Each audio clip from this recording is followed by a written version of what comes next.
안녕하세요. 뻔뻔한목독방입니다. 구독과 좋아요, 알림 설정, 회원가입 부탁드리겠습니다. 실적 발표 D-1, 엔비디아.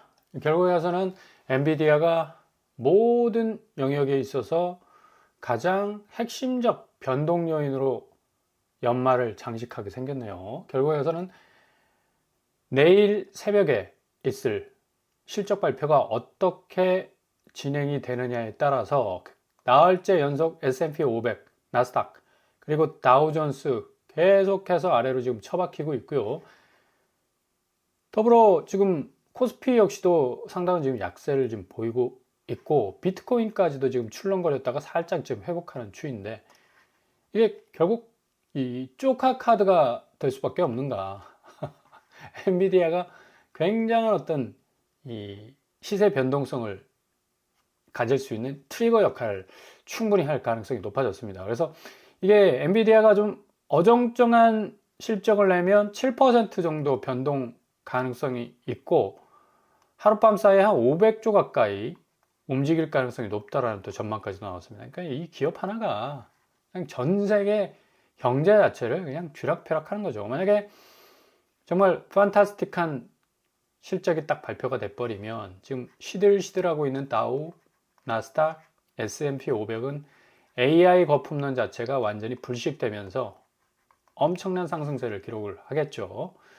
자, 이런 주식시장의 영향 고스란히 코스피가 악재 아닌 악재를 지금 맞아들이고 있고, 한때는 1900선이 붕괴가 됐습니다. 근데 지금 조금 올라섰어요. 다시 0.37 정도로 빠지고 있는데 선방을 하고 있는 거죠. 외국인들이 한 7천억 정도 빼고 있는데 기관하고 개인이 지금 받아내고 있습니다. 그러니까 이전과는 좀 다른 코스피 양상이죠. 한번 빠지기 시작하면 뭐 거침없이 하이킥, 그냥 완전히 날아가듯이 그냥 거품이 빠지는 그런 추세였는데, 삼성전자와 하이닉스 그래도 1% 마이너스대로 지금 버티고 있습니다. 굉장히 어떤 악재 아닌 악재, AI 거품론 대두가 될 수 있을까라는 말이 나올 정도로 지금 AI 대표적인 종목들이 엄청난 지금 실적을 쏟아내고 있습니다. 그럼에도 불구하고 이 굉장한 어떤 공포가 자리 잡고 있는 그 기저의 이유에서는 금리, 그러니까 페드가 전격적으로 금리를 인하할 생각을 가지고 있지 않다라는 적신호가 계속해서 켜지면서 금융시장을 굉장히 좀 얼어붙게 하고 있고, 또 뭔가 억가라고 그러죠. 억지로 이제 깎아내린다는 거. 결국에서는 이거 다 거품이고, 다 결국에서는 베일이 드러나게 되면 그 실체적인 진실이 나오게 될 것이다라는 계속적인 어떤 나이트메어에 가까운 악몽들을 지금 꿈꾸고 있기 때문에 이 주식시장이 굉장히 지금 얼어붙고 있는 그런 상황입니다. 근데 엔비디아가 이걸 딱 절단낼 수 있는 결과를 내일 새벽에 발표하게 된다면 또 상황은 확 뒤집어질 수가 있겠죠. 자, 아파트 거래량은 같이 무너지고 있습니다. 지금 주식시장 붕괴되면서 11월 달 이제 겨우 500건 수밖에 안 나왔어요. 이렇게 되면 이 거래가는 거래량이 이렇게까지 지금 12,000건이 넘어섰던 거래량에 비해서 지금 500건에 그치고 있는 거래량은 아무리 호가세가 뒤에서 백업을 한다 하더라도 그 무너질 수밖에 없습니다. 가격 자체가. 지금 서울 하락세를 보시면 전방위적으로 확대가 되고 있어요. 은평구, 강서구, 노원구, 성북구, 송파구 대부분 이제 3억대에 가깝게 일주일 상간의 거래가가 확대되고 있다. 대체적으로 20%에서 30% 정도 이제 빠지는 추세로 가고 있는데, 이거는 지금 현장 거래가 급매에서 나오는 가격들입니다. 그러니까 집주인들이 현실적으로 위기감을 느끼신 분들은 빨리 어느 정도 자기 기준의 단가를 좀 낮춰가지고 문을 열고 빠져나가려고 하고 있고, 호가세로 지금 꽁꽁 지금 붙들려 있는 사람들은 그럼에도 불구하고 이 난관은 언젠가는 헤쳐나갈 수 있겠다. 뭐 롱으로 보는 거죠. 그러니까 좀 지속적으로 내가 이 부동산 시장에 내가 원하는 가격 기준까지는 내가 끝까지 붙들고 가겠다. 근데 지금 상황으로 볼 때는 그 판단 자체가 굉장히 위험한 판단이 될 가능성이 높습니다. 집주인들이 지금 호가를 계속적으로 펌프질하면서 신고가 거래 드문드문 나온다. 시장 왜곡 우려라는 말까지 지금 나오고 있는 것도, 아니 지금 주식시장 자체가 이렇게 지금 완전히 막가기 시작하고 코스피가 그동안 불기둥이었습니다. 활활 타올랐는데 지금 상당 부분 이런 대외 악재 때문에 흔들거리고 있는 상황에서 아파트가 어떻게 올라, 아파트가. 기본적으로 옛날처럼 대출 빵빵하게 나오고 영끌에서 정말 고점의 아파트 잡아도 곱하기 2배 정도로 올라버렸으니까 충분히 승부를 칠만 했는데 이거 무의미합니다. 호가 계속해서 올려쳐봤자 도리어 그거 부메랑으로 돌아와서 자기 뒤통수를 후려갈기는 그 어마무시한 충격파가 될 수가 있어요. 그래서 뭔가 좀 눈치가 빠른 집주인들 같은 경우는 집을 매도 치기 위해서는 빛의 속도로 좀 움직여야 할, 왜냐하면 거의 가격 파멸적 요소가 엄청나게 지금 악재로 작용하고 있는 시장이 부동산 시장입니다. 지금 주식 시장은 앱스타인 지금 문제 때문에 공화당에서 투표 거쳐서 이제 트럼프가 사인만 하면 요 파일이 공개가 될까 말까, 이런 어떤 정치적 이슈 때문에 요거 주식시장하고 별 관계가 없거든. 근데 AI 거품론 맞물려 가지고 기준금리 동결 맞물려서 정치적 이슈 때문에 계속 날아가고 있다는 얘기예요. 이렇게 작은 어떤 이 변동 요인이 큰 시장을 마구마구 흔들고 있습니다. 트럼프 지지율이 지금 38%로 떨어져 가고 있고 지금 최저치를 찍고 있죠. 그러니까 트럼프 입장에서도 내년에 중간 선거가 있기 때문에 요 주식시장, 미국 사람들 부동산 별로 관심 없어요. 대부분 은퇴자들이 70% 이상이 다 금융시장에 자본이 묻혀 있습니다. 그래서 요거를 들어 올리지 못하면 정말 어마무시한 위기를 자초할 수 있기 때문에 트럼프도 뭐 긴장 탈 수밖에 없는 거고, 지금 유럽도 난리가 났지 않습니까? 지금 세나트, 결국 미국 상원의원이 앱스타인 악텐, 이 앱스타인 파일을 공개하느냐 마느냐의 어떤 투표 결과 그린에스 리스트 청신호가 켜졌다. 이런 어떤 이 변동 요인들이 유럽에서도 영향을 미치고 있다. 지금 독일 닥스와 갸크도 지금 빠지고 있잖아요. 그러니까 결국에 가서는 첫 번째 AI 거품론, 두 번째 기준금리 동결, 세 번째 미국의 정치적 이슈. 정치적 불안정한 요소가 가장 큰 금융적 요소, 변동 요소로 자리 잡았던 곳이 프랑스 아닙니까? 그죠? 지금도 뭐 국가 재정 위기가 굉장히 극도로 치닫고 있는 가운데에서도 역시 대외적 변동 요소가 계속적으로 작용하고 있기 때문에 독일과 프랑스는 앞으로 내년이 더 걱정되는 그런 어떤 시기가 될 가능성도 높고요. 일본도 지금 대대적으로 보도하고 있어요. 뉴욕 증시가 어찌 4일 연속 떨어지고 있고, 쯔그쿠 계속해서 AI 과열 양상, 이 걱정은 확대돼 가고 있다라고 이렇게 말을 할 정도로, 지금 니케이도 지금 5만 1000까지 갔었습니다. 근데 4만 8천 선으로 지금 떨어져 나가고 있지 않습니까? 그러니까 그만큼 전반적으로 금융시장 자체가 굉장히 봄날을 맞이하는 듯 하다가 갑자기 겨울왕국으로 싹 돌변하면서 뭔가 위기가 터지지 않을까라는 어떤 굉장한 어떤 리스크가 전조현상으로 지금 작용하고 있는데, 부동산 시장은 지금 답이 없습니다. 아니, 이런 상황 속에서도 계속해서 이거 호가를 쳐올리면 이거 뭐 어떡하라는 얘기야. 죽으라는 얘기입니까, 이거? 결국에 와서는 호가 올린 사람들이 그 호가 올린 것에 대한 대가를 고스란히 치를 수밖에 없다. 왜? 지금 대내적으로도 주택 수요 관리 강화하지 않았습니까? 조정 대상 지역, 투기 과열 지역 추가 지정했고, 이거 빠져나갈 수 없는 구멍이거든요. 그리고 자금줄, 대출 규제 어마무시하게 강화한 상태고, 지금 규제가 거의 유례가 없을 정도로 초강도입니다. 게다가 가계부채 1900조를 찍었어요. 2024년 11월 달에 나온 기사인데 2025년 2분기는 이보다 더 늘었어. 1952조 8천억입니다. 역대 최대치를 지금 경신했어요. 자, 이 상황에서 대출 물고 들어온 사람들 대부분 노출될 수밖에 없는 그 지점이 바로 금리 아닙니까? 고금리 지점입니다. 그게 지뢰 역할을 해가지고 내관을 딱 치게 되면 그냥 한꺼번에 이 1900조는 그냥 모든 자산들을 한꺼번에 빵 하고 날려버릴 수 있는 어마무시한 힘을 가지고 있다. 이거 보십시오. 아파트 평균 거래 금액이 이런 규제 속에서, 이런 부채 속에서도 14억 4천 더 올라쳤네. 2025년 2월 달보다 지금 11월 달, 그러니까 고가 거래가 계속적으로 지금 연속해서 일어나고 있다는 얘기입니다. 그러니까 이것 자체가 부동산 시장의 가장 위험한 신호다 라고 말씀을 드릴 수가 있겠고요. 이건 한마디로 부동산 거품이죠. 경제 성장률보다 집값 상승이 지나치게 커. 지금 성장률은 마이너스가 될까 말까인데 아파트 값은 곱하기 2배, 곱하기 3배로 지금 그동안 굉장히 많이 오르지 않았습니까?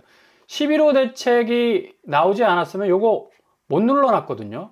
근데 지금 계속해서 또 빠져나가려고 그러잖아. 그러니까 이것 자체가 굉장한 부동산 시장에 있어서의 리스크다. 왜 이렇게 올랐을까? 오르지 못할 시장인데. 보세요. 외국인들이 환치기수법으로 해서 위법 거래 210건이 지금 적발이 됐어요. 국토교통부가 오늘 발표를 했습니다.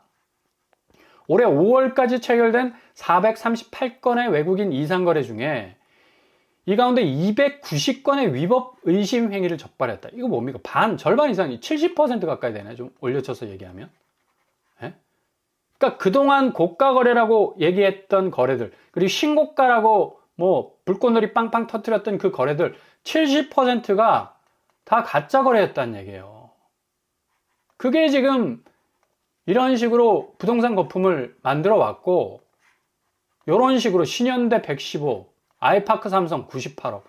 말도 안 되는, 정말 홍콩에 버금가는, 홍콩 센트럴시티에 버금가는 어마무시한 아파트 한 채 값이 100억이 넘나 드는 그런 가격대로 들어 올렸다는 얘기입니다, 이거. 70%가 다 가짜 거래인데, 위법 거래고. 그러니까 이것 자체가 시장이 정말로 건강하지 못한 그런 상태라고 평가를 내릴 수밖에 없는 거고요. 결국에 가서는 이거 다 무너질 수밖에 없다. 대외 변동성 때문에 그냥 한꺼번에 와장창 박살날 가능성이 어느 때도 높다. 헬리오시티, 서울 아파트의 풍향계라고 불리지 않습니까? 32억 9천억, 33억까지 뭐 찍었다고 뭐 난리가 났었는데, 요것도 외국인들이 사들인 정황도 있고요. 올림픽 파크포레온 역시도 마찬가지예요. 40억 가까이 이제 찍을 것이다라고 했는데, 요것도 지금 1위를 찍었어요. 최고가 순위 중에. 근데 요 438건의 외국인 거래 중에 290건의 거래, 그 리스트 중에 헬리오시티와 올림픽 파크포레온을 들지 말라는 법 어디 있습니까? 그동안 가장 많이 올랐는데. 그리고 요런 것들은 외국인들도 좀 꺼려해. 100억 넘는 걸 또 어떻게 그냥 뭐 다 올려치기 해가지고 100억 넘어가는 거를 이게 시세 차익 좀 치고 빠져서 빤스런하기에는 파이가 너무 크잖아. 근데 딱 좋지 않습니까? 헬리오시티, 올림픽 파크포레온 같은 경우는 딱 찍어놓고 그냥 단기 시세 차익 누리고 빼는 겁니다. 그러니까 그런 상황 속으로 지금 이 한국 부동산이 계속해서 직진했기 때문에 투기판적인 요소가 될 수밖에 없었고, 지금 11호 대책 후에 강남 70%가 지금 신고가가 나오고 있다는 이런 어떤 보도들도 요거하고 딱 맞물린 겁니다. 물론 국내 뭐 현금 부자들이 그들만의 리그를 형성해가지고 아파트 값을 어느 정도 좀 끌어올리고 뭐 펌프질하는 그런 요소들도 있었겠지만, 이런 요소들이 크다. 그래서 70% 신고가라면 좀 전에 말씀드린 대로 외국인 거래 70%가 가짜라는 거하고 딱 맞물려 들어가지 않습니까? 그죠? 그러니까 다 어찌 보면 신고가 자체가 거품이다.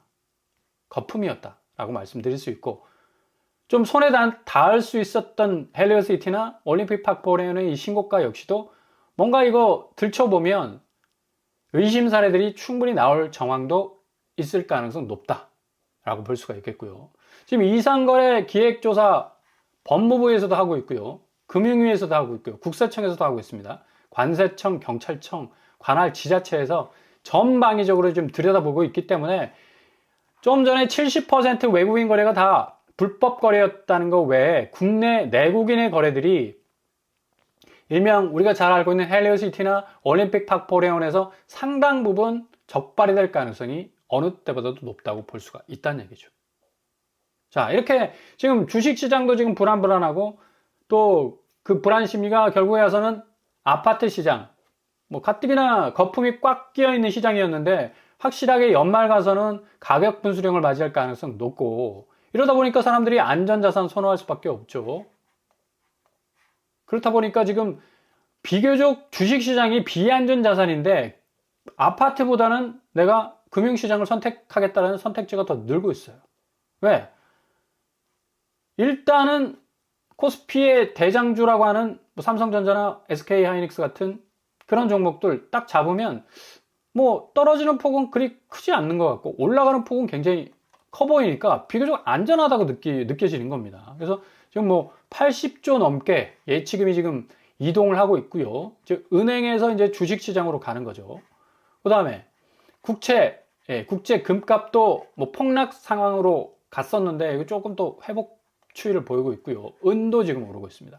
금과 은이 모두 오르고 있고 미국 국채도 지금 소폭 상승하는 추세. 그러니까 주식시장이 지금 계속해서 이 불안감을 보이니까 국채 쪽으로 또 살짝 방향을 틀고 있죠. 살짝 올랐다가 조금 떨어졌는데 그럼에도 불구하고 미국 국채가 상당히 좀 인기가 없었는데 다시 자금이 이쪽으로 유입이 되는 그런 어떤 방향 전환을 보여주고 있습니다. 미국 국채 10년물의 국채 금리가 좀 떨어졌죠. 왜? 국채 가격이 올라가 버리니까. 그러니까 수요가 어느 정도 몰리기 시작하니까 가격이 형편없었는데 다시 조금씩 이렇게 반등하고 있습니다. 그러니까 국채 금리는 반대로 가죠. 국채 가격이 오르게 되면 국채 금리는 내려가게 되죠. 이런 현상. 그리고 한국 국채 3년물도 조금 3%까지 그냥 뚜껑을 열었다가 2.8%까지 좀 빠졌는데 아무튼 안전자산에 대한 어떤 이 필요성, 선호도는 더 높아질 수밖에 없다. 그만큼 지금 한국의 안전자산의 대표적인 이 시장이 아파트 시장 아니었습니까? 이제 더 이상 그걸 받아낼 수 있는 이 금고 같은 역할을 못 해준다. 왜? 아파트는 기본적으로 환금성이 완전히 떨어졌어요. 그러니까 연끌해서 꽉꽉 내 자금을 아파트에 몰아넣어도 내가 몰아넣은 자금만큼 본전이라도 해야 되는데 본전도 못 치도록 그냥 뱉어내는 경우가 이제 연말로 지나갈수록 더 가속화될 가능성이 높아요. 왜? 지금 이자 폭탄 때문에 연끌족들이 버티질 못해. 지금 주담대 금리가 6%대예요. 농협이 지금 6.43%입니다. 제가 말씀드렸죠. 다음 달 되면 7%를 될 거라고. 이거는 주담대 금리가 올라갈 수밖에 없는 구조입니다, 지금. 뭐 환율 변동성 위험하죠. 그리고 주식시장 지금 깐딱깐딱하죠. 아파트 뭐 계속적으로 신고가 찍는다고 하지만 근거 없습니다. 그거는 실체가 없기 때문에 뭐 AI 거품론보다 한 100배는 더 거품이지. 한국 아파트로 치자면. 그렇기 때문에 지금 계속적으로 주담대 금리는 올라갈 수밖에 없고 아파트 가격은 기대한 만큼 연끌한 사람들의 기대치를 채워주지 못해서 결국에 가서는 위기가 터질 수밖에 없다. 연체율도 뭐 0.35%로 두 번째로 당연히 주담대 금리가 계속적으로 높아지니까 연체율 높아질 수밖에 없잖아요. 금리를 2% 물다가 5년 전에 5%, 6%, 7% 하면 가봐. 어떻게 버팁니까? 못 버티지. 시세 차익으로 버티려고 했는데 집값이 그만큼 올라줬나? 대부분 60, 70%는 지금 손실 보고 있을걸요? 연끌하신 분들. 결국 이 대외적 변수, 엔비디아의 손에 금융시장과 환율 변동성, 심지어 국채시장, 금값, 결국에 가서는 아파트 시장. 요 아파트 시장은 볼링장에서 딱 핀이 하나 남잖아? 그러면 볼링으로 딱 쳐서 스피어 처리하잖아요. 그 수순이에요, 지금. 딱 하나 남았는데, 요거. 결국 도미노식 어떤 엄청난 하락장에서 버티지 못하고 완전히 그냥 와르르 무너질 가능성도 높다. 참 씁쓸하죠? 엔비디아 손에 달려있는 것. AI 거품론 얼마나 해소될까? 실적이 판타스틱하지 못하면 그냥 헬이 될 가능성 높고 하루아침에 500조가 날아갈 가능성 높고요. 결국 빅빅빅빅 쇼트. 결국 뭐 엄청난 메가 매도세가 장을 탈출할 가능성도 높는 거고 아무튼 이런 어떤 대외적 변수는 12월까지 금융시장의 운명을 결정할 예정이고요. 고스란히 아까 제가 스페어 처리한다고 그랬죠. 볼링공 마지막 남은 핀을 딱 튕겨서 처리하는 것처럼 고스란히 아파트 시장 이 모든 악재를 다 떠안고 가격이 붕괴될 가능성이 어느 때보다 높다고 말씀드릴 수가 있습니다. 어찌 보면 반대급부로 무주택자에게는 저점의 구축을 잡을 수 있는 절호의 기회가 올 수도 있다라고 예상이 됩니다.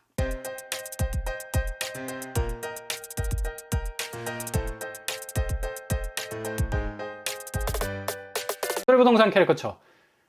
과연 금융시장의 변동성이 얼마나 큰 파이로, 큰 충격으로 다가올 것인가에 따라서 앞으로 국내 코스피 시장과 그리고 자산시장 엄청난 변동성을 겪을 가능성이 높습니다. 가장 기추가 주목이 되는 이번 주 한 주간이 될 수가 있겠네요. 잘 지켜보시면서 대비, 예비 철저히 하실 수 있길 바랍니다. 오늘도 응원합니다. 항상 여러분의 길이 꽃길만 되실 수 있길 바랍니다. 이상으로 뻔뻔한 목톡방을 마치겠습니다. 구독과 좋아요 부탁드립니다. 감사합니다.